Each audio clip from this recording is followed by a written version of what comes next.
The granite walls of Cheyenne Mountain are designed to survive the end of the world. Buried 2,000 feet beneath the Colorado Rockies, the North American Aerospace Defense Command, or NORAD, sits behind 25-ton blast doors. It is a fortress of steel springs and reinforced concrete, built to withstand the shock waves of a thermonuclear detonation. In the late 1970s, this was the nervous system of the American military apparatus. It was a place of sterile lights, humming mainframes, and quiet, terrifying vigilance. The men and women stationed inside the mountain lived in a world of absolute binaries. There was peace, and there was war. There was 0, and there was 1. Their entire existence was predicated on the belief that if the unthinkable happened, the machines would tell them in time. At 8:50 in the morning on November 9, 1979, the machines spoke.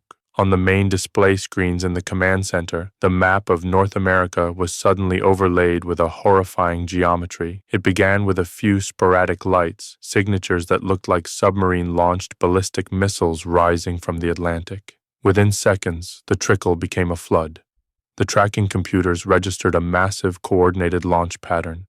The trajectory lines arched high over the pole, originating from the Soviet Union and descending toward the United States.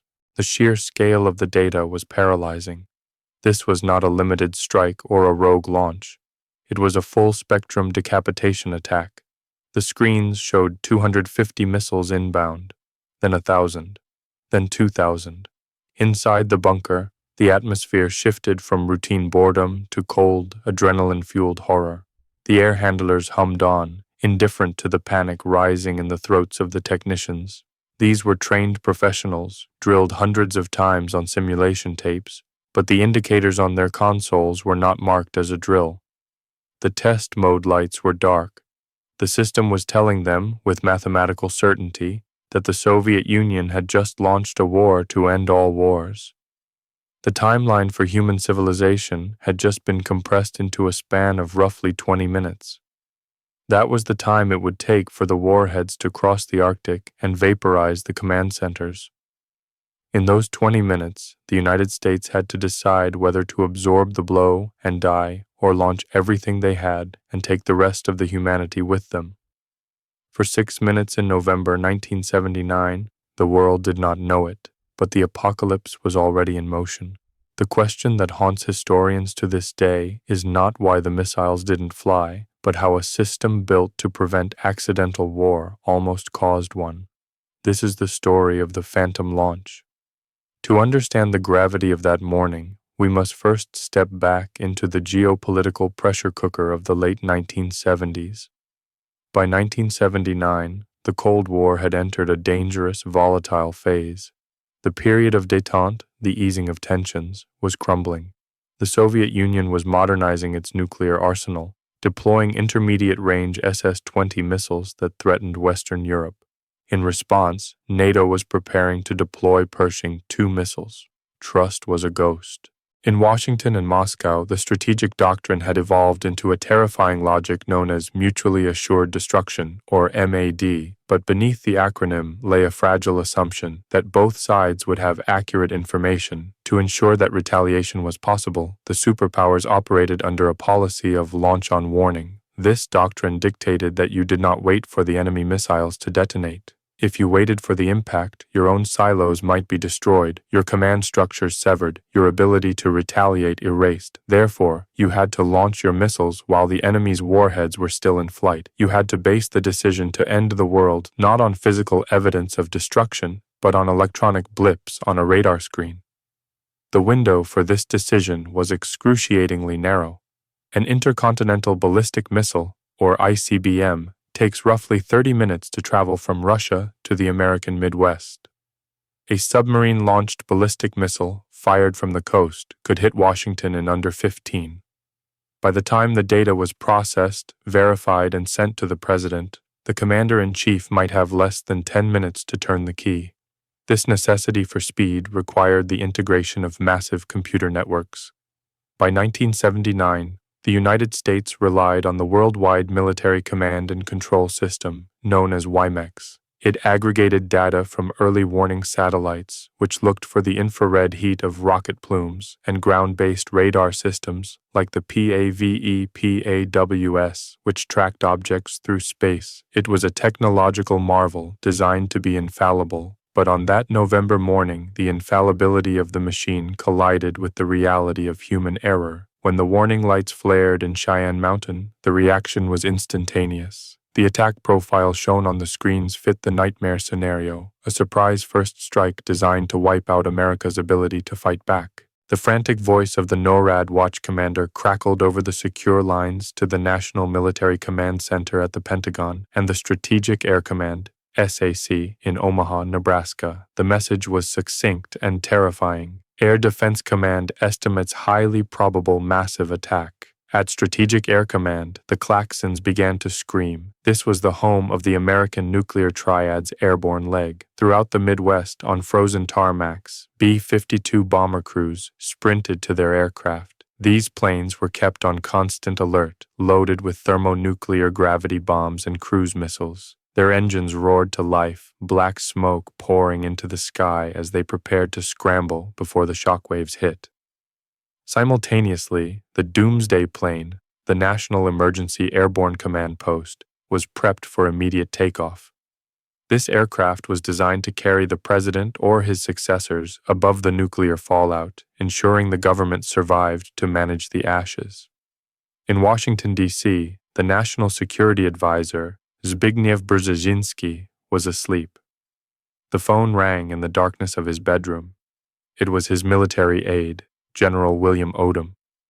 Odom's voice was steady, but the message was catastrophic. He told Brzezinski that NORAD was reporting the launch of 250 Soviet missiles aimed at the United States. Brzezinski, shaken from sleep, had to make a calculation that no human being should ever have to make. He knew the president's reaction time. He knew the protocols. He told Odom to get confirmation. He needed to know if the silos were opening. He did not wake his wife. He later recalled thinking that if this were the end, he would prefer she died in her sleep rather than wake up to the horror of the final moments. Minutes later, the phone rang again. It was General Odom. The news had gotten worse. The computers were now reporting 2,200 missiles. It was an all-out assault. Brzezinski prepared to call President Jimmy Carter.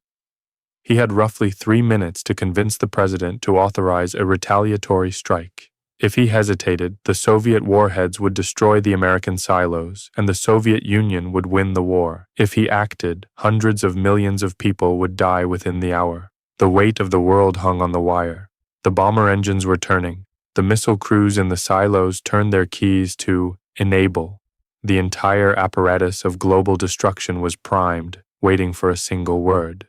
But amidst the panic, there was a quiet undercurrent of doubt. Inside the command centers, veteran officers were looking at the raw data and finding inconsistencies.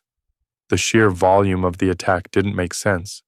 The geopolitical climate was tense, yes, but there had been no immediate precursor, no diplomatic breakdown that day, no skirmishes, no sudden mobilization of Soviet ground forces.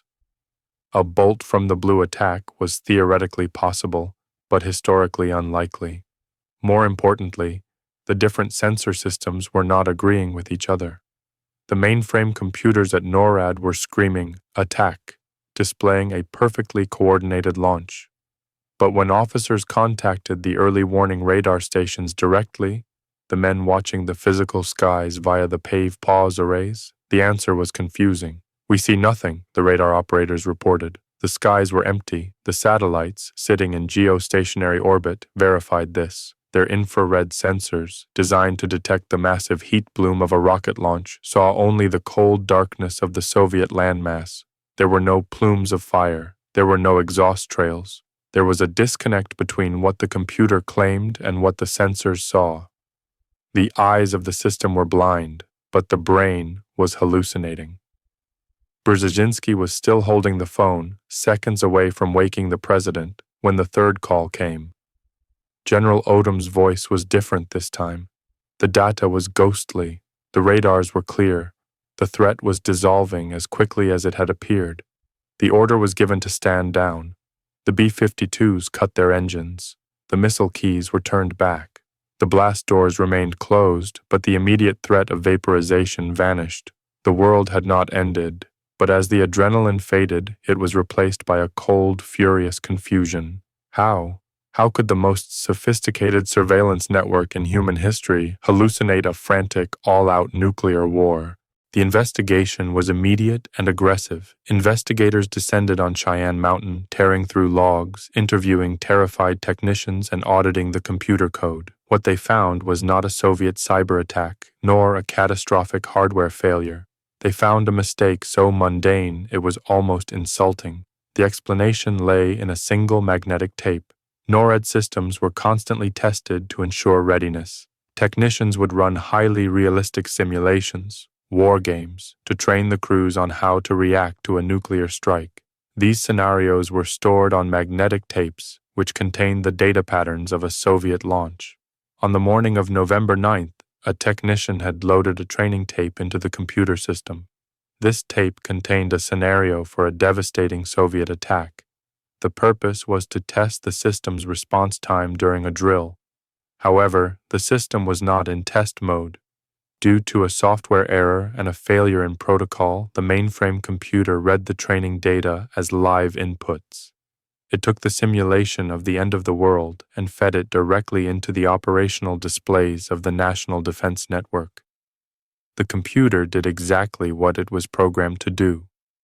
It saw the data patterns of missiles, so it warned the human operators of missiles. It did not know the difference between a game and reality. It simply processed the ones and zeros. The terrifying reality was that the American military had prepared to go to war against a recording. The official explanation was released to the public in a guarded, sanitized manner. The Pentagon admitted to a mechanical error and emphasized that human checks and balances had worked. They argued that because the satellite and radar data didn't match the computer model, the system had successfully identified the alarm as false.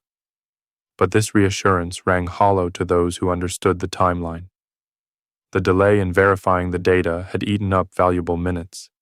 If the attack had been real, the confusion caused by the phantom signal could have been fatal. Conversely, if the president had been more impulsive, or if the radar operators had been less skeptical, the United States might have launched a retaliatory strike based on a simulation. The 1979 incident was not a singular glitch. It was a symptom of a systemic fragility. It exposed the inherent danger of coupling immense destructive power with millisecond reaction times. In the aftermath, the Senate Armed Services Committee launched inquiries. They were horrified to learn that the fail-safe mechanisms were reliant on phone calls and gut instincts. The incident forced a massive overhaul of the WiMAX system. The military built an off-site testing facility to ensure that simulation data could never again cross-pollinate with the live warning system. Yet, the ghost in the machine was not exorcised. Less than a year later, in June 1980, the screens lit up again. This time, it wasn't a tape, but a faulty microchip, a piece of silicon costing 46 cents that began sending random twos instead of zeros into the communications buffer, simulating another attack. Once again, the bomber's engines turned. Once again, the world held its breath. These incidents fundamentally changed the psychological landscape of the Cold War. They eroded the blind faith in automation. Both American and Soviet leaders began to realize that their gravest threat might not be the malice of the enemy, but the incompetence of their own technology. This realization rippled forward in time. It created a paradox of trust. When real tensions flared, like during the NATO Able Archer exercises in 1983, the memory of false alarms added a layer of terrifying complexity. If the computer said attack, was it real? Or was it another tape? Another chip? This hesitation saved the world 4 years later, on the other side of the Iron Curtain. In 1983, a Soviet officer named Stanislav Petrov stared at a warning screen telling him 5 American missiles were inbound. Remembering the fallibility of early warning systems and trusting his intuition over the machine, he declared it a false alarm. He was right. But the 1979 NORAD incident was the prologue to that decision, the moment the world learned that the computers could lie. Looking back from the safety of the present, the 1979 Phantom launch feels like a piece of dark fiction. It is a story of primitive screens and magnetic tapes, of a time when the digital world was just beginning to encroach on the analog one. But the lesson remains terrifyingly relevant. We often view the Cold War as a chess match played by rational actors, grandmasters moving pieces across a global board. We assume that nuclear deterrence was stable because humans are terrified of dying. The Phantom launch challenges that assumption.